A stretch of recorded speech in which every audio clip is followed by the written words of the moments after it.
You're not doing it. And that's important to know because, for sure. because then you're going to pay attention and do it better, right? Yeah. You know, if you're studying the life of Jesus as an example, or Buddha, that was the language of the time, right? So here we are in the contemporary world, and science has become that language. So when you combine a little quantum physics with neuroscience and neuroendocrinology and psychoneuroimmunology and epigenetics, all of those different branches of sciences, the new sciences, point the finger at possibility. And in this particular work, I think that the more you understand what you're doing and why you're doing it, the how gets easier, because you can assign meaning to what you do. So then, this is a time in history where it's not enough to know. There's a time in history to know how. Because information is so readily available, you can gain information. You don't need an authority. You don't need a priest. You don't need a teacher. You don't need a governor. You can gain information without passing through some type of authority. And so people are empowered. And the next most practical question is, how am I going to apply this to my life? Now, when you learn new things, you make new connections in your brain. That's what learning is. But if you can't remember what you learned, then you haven't made any new connections that are sustainable or maintainable. So the more the person can repeat what they've learned, the more they're installing the neurological hardware in their brain in preparation for the experience. And so now they're priming their brain for the act, right? And when the experience happens, experience then enriches the circuitry in your brain. That's what experience does. So now you're laying down even more neurological tracks, but the payoff is the chemical called the emotion. And the moment you feel unlimited, the moment you feel grateful, the moment you feel abundant, now you're teaching your body chemically to understand what your mind is intellectually understood. So knowledge is for the mind and experience is for the body. And now we're embodying the truth of that philosophy. And we're literally signaling new genes in new ways and changing our future, or changing our genetic future. And if you've done it once, then you're an athlete, you'd be able to do it over and over again. And if you keep repeating it, you neurochemically condition your mind and body to begin to work as one. And the redundancy of the act over and over again conditions the body to know how to do it better than the mind. Now it's innate in you. It's second nature. It's easy. It's familiar. It's who you are. And so I think we start as philosophers, we initiate, and we become initiates, and then we master it. You know, knowledge, experience, wisdom, mind, body, soul.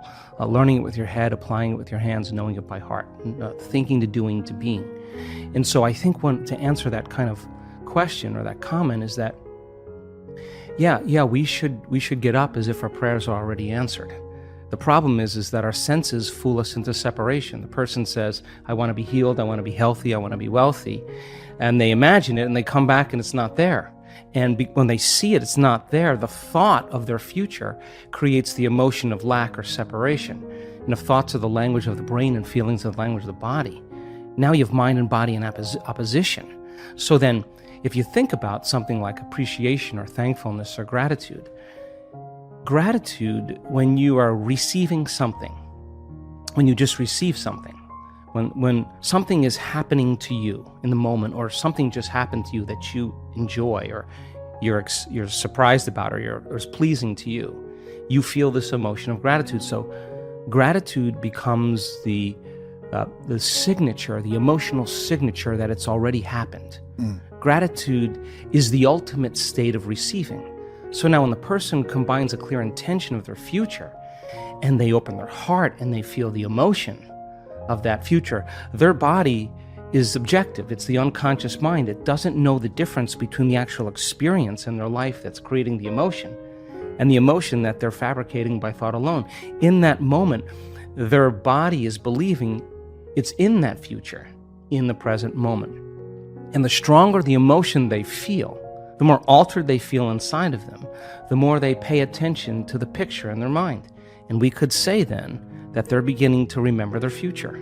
And biologically, it's the same as remembering your past. So if you keep practicing opening your heart and you keep combining it with a clear intention, then the thought and the feeling changes your state of being, which means then if you keep doing that over time, you'll feel like your future has already happened. Now, what's the significance of that? If you feel like your future has already happened, you stop looking for it. You're no longer waiting and wondering when it's going to happen or how it's going to happen. You feel like it's already happened. So now you take your foot off the gas, and you're no longer trying to predict or control or expect how it's going to happen. You're connected emotionally to your future. Well, the antithesis is also true. The stronger the emotion you feel for some betrayal, some shock, some trauma, the more altered you feel inside of you, the more you narrow your focus on the outer environment, and the brain takes a snapshot, and that's called a memory. And so the stronger the emotion, the more the brain embosses the imagery neurologically in the brain. So then the person thinks neurologically within the circuitry of that experience, and they feel within the boundaries of those emotions. So then we could say then the person's biology is literally in the past. So you can't create a new future if your state of being is in the past. So people reaffirm their identity this way. They wake up in the morning and they say, let me think about my problems. And those problems are memories of past experiences that are etched in their brain. So they think about the person, the place, the object, the experience. And we could say then, if they believe that their thoughts have something to do with their destiny, they're thinking in the past. And every one of those problems has an emotion associated. So now they feel unhappy, now they feel fear, now they feel unworthy. It's a conditioning process, because conditioning, all you need is an image. They've mastered this on television. An image or a brand and an emotion.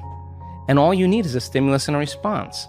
So every time the person remembers their future, their past, as they remember their past, the image with the emotion is literally subconsciously conditioning their brain and body into the past. And so if they're living in the familiar past, guess what? They're going to predict the next future. They're going to want to be able to predict their future. So because that's the known. So that there's only one place where the unknown exists, and that's the present moment. And teaching people how to get into the generous present moment takes an act of awareness. And most people would rather turn on their TV or, get on their cell phone or Facebook or whatever. And this is actually, Aubrey, not a bad thing. This is actually a moment of awareness. Yeah. And, when you're inside the jar, you can't see the label. And so we have this huge frontal lobe that gives us self-awareness. So then the insight never changes anything. You could have the insight that you're addicted to fear, you're addicted to competition, you're addicted to struggle. But that really means is that we're addressing reality matter to matter. And what we're at one point of awareness, one point of consciousness, and we're putting our attention on another point of consciousness, a future, an outcome. And the only way we know how to get there, when we're matter trying to change matter, is that we force, we control, we predict, we fight for it. Because that's how you are when you're living in survival. So then we have to move our bodies through space, and that takes time. So we think if we rush, that we're actually going to get there faster.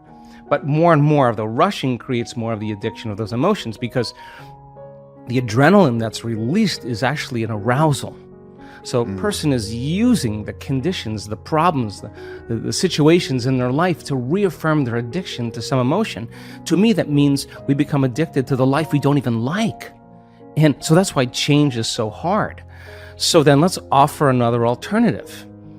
Well, when you begin to create from the field instead of from matter, the only way you can do that is you have to learn how to take all of your attention off your body and become a nobody. Take all of your attention off all the people in your life that you give so much of your attention and energy to because you have an emotion associated with them. And get beyond all the people in your life and go from a someone to a no one. Mm-hmm. Now, if you've worked your whole life being a someone, or if you've been working your whole life thinking that you're your body, you're going to have to work a little harder because that's your identity. Sure. That's what you're associated with. And if this was easy, everybody would be doing it. So then you have to go get beyond all the things in your life, your cell phone, your computer, your car, and literally go from something to nothing. You have to take all your attention off the place you work, the place you live, the place you need to be, the place you're sitting, and go from somewhere to nowhere. You got to stop thinking about the predictable future and the familiar past and go right into the present moment and go from some time to no time. And if you do that properly, you become pure consciousness. And that's how you enter the field. Now, we've done the research on this. We call it getting beyond the self. Now, once you are pure consciousness, you're taking all of your attention off this three-dimensional reality. Now, where you place your attention is where you place your energy. So if you've taken all of your attention off of everything material, there's only one place you're going to wind up, and that is the immaterial realm called the quantum field, an invisible field of energy that unifies and connects everything material.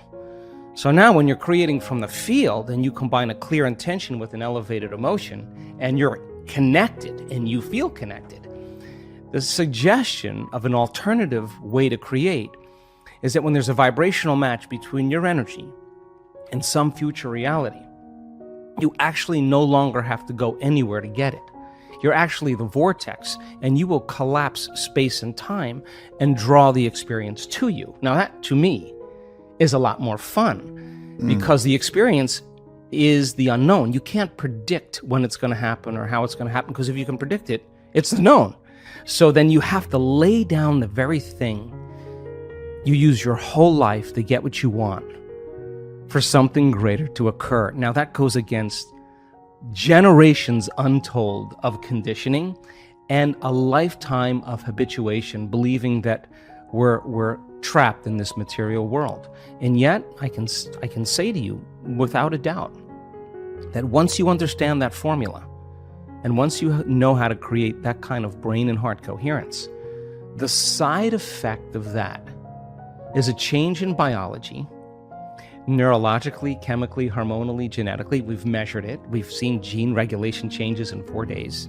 More brain coherence, more heart coherence. Your brain's working better. You're trusting your heart. It's open. There's different chemicals that are released. Oxytocin suppresses survival centers, resets the baseline of a person's trauma or shock. Your immune system goes up. You lengthen your telomeres. We've measured that too. So you're changing the future of your body. You're extending your life. That's evidence, right? So we have the evidence to know that it could happen because we've measured it. People are beginning to realize that they don't have to wait for that. They can learn and change in a state of pain and suffering, or they can learn and change in a state of joy or inspiration. So, is there a connection between our authentic self and the soul, and how do we get there? Well, I think for most of us then, we begin to, we're young and we have a lot of confusing things that happen to us in our life, and when we're young, most of our attention is on our inner world. And as we begin to grow up and we meet friends and we move to different places and we own different things, we become very consumed with the external environment. And we begin to create an identity by the people we know and the places we go and the things we do. And all of our attention goes to the external environment, and we don't want to pay a lot of attention to our inner world. So that works probably for the first 35 or 40 years of our life. And then after you experience everything that life has to offer, all of a sudden nothing's making that feeling go away. And this is the moment the soul begins to wake us up and say, pay attention, because nothing is making that feeling change. So in other words, when you can predict the feeling of everything that's going on in your life, and nothing new is happening, all of a sudden you're left with those feelings from very early on, whether it's emptiness or unworthiness or insecurity. And so then this is where people all of a sudden have to make a choice. Some people, they buy the sports car, they buy the new boat, they join the new social club, they meet new people, they have affairs, they go on vacation to a new place, they buy new things. But when the novelty of all of those events wear off, here comes that feeling again. And so then other people, they begin to look at those emotions and they don't want to keep that facade going on any longer. In other words, this is how we appear to the world. This is the facade, this is the identity, this is the image. And this is how we really feel inside. Now, this person is identifying, creating identity with the external world so that nobody knows how they really feel inside. Now, everybody's doing the same exact thing. So God forbid anybody finds out that we're insecure or feeling empty. So you have to keep this facade going on with your identity in the environment and your body and the way you look and how busy you are, so that you don't have to look at this. Now, some people begin to look at this feeling, and this is the midlife crisis. This is where they say, I don't love you. I don't know why I'm doing this. I don't like those people. I don't want to keep this going any longer anymore. And they begin to pay attention to this feeling. Now, there's not a lot of structure in our Western world to do that. So the moment people begin to lose their mind and they begin to tell the truth about who they are, they begin to break their emotional bonds with everybody in their life. That's when they go to the doctor and get Prozac, and there they go, they return right back to that person. But this gap between how we appear to the world and who we really are inside is based on the amount of emotions that we've memorized from past experiences. Now, when we begin, there's pain there, there's sadness there, there's unworthiness there, there's insecurity there, and we're not looking for the external environment to make this feeling go away. In other words, we start looking at how we think when we feel this way, how we act when we feel this way, and we begin to move through those emotions, and we begin to overcome them. Every time we overcome an emotion, we liberate energy, and we begin to close the gap between how we appear to the world and who we are inside, until how we appear is who we are. We've liberated all this energy. That's the moment we call transparency, and that's the moment where the person is truly happy, no longer needing anything outside of them to make them happy, but the true happiness is coming from within them. In other words, so many people confuse pleasure and happiness. And pleasure is the accumulation of things to feel good, and happiness is coming from within. So that intelligence that's giving us life right now, that's digesting our food and organizing trillions of functions in one cell every single second and organizing DNA, that self-organizing intelligence is looking for a crack to leak out. And when it begins to leak out, it begins to consume us. And that's the moment we become like it. We become more loving. It's a loving intelligence. We become more mindful. It's a great mind. We become more willful. It's got an amazing will. Its nature becomes our nature. We become more giving. It's a giver of life. So I think when we begin to all of a sudden realize that there's nothing wrong with the accumulation of things, but I think we've been conditioned into believing that true happiness, changing everything in our external world, and true change comes from trying to do it from the outside instead of doing it from within. And I think this is, again, really important for us, because as we begin to overcome those limited states, the body's no longer living in the past. And that's where most of our pain comes from, is when the body's living in the past. And we've measured so many people in the process of transformation. And when they get beyond their past, they're pretty unlimited people. And the side effect of that is true joy and true expression of life, which I call the natural state of being. So when people are living in this gap between how they appear to the world and how they really feel, they don't want to look at this emotion because it is painful. What they'd rather do is distract themselves from all these things in their external environment so they don't have to look. But when that feeling isn't going away, and they can't, after the sports car and after the the vacation and after the buying the new things, the new wardrobe, the facelift, whatever, and this feeling keeps returning, this is a time really where they have to look at that emotion. And they have to, as you said, you have to be in the presence of that emotion and ask some fundamental questions. Are these emotions driving my thoughts? How do I think when I feel this way? Now, those thoughts are just old circuits that have been fired and wired in the brain. How do I behave? What do I do? How do I act? What do I say? What comes out of my mouth? Now think about this.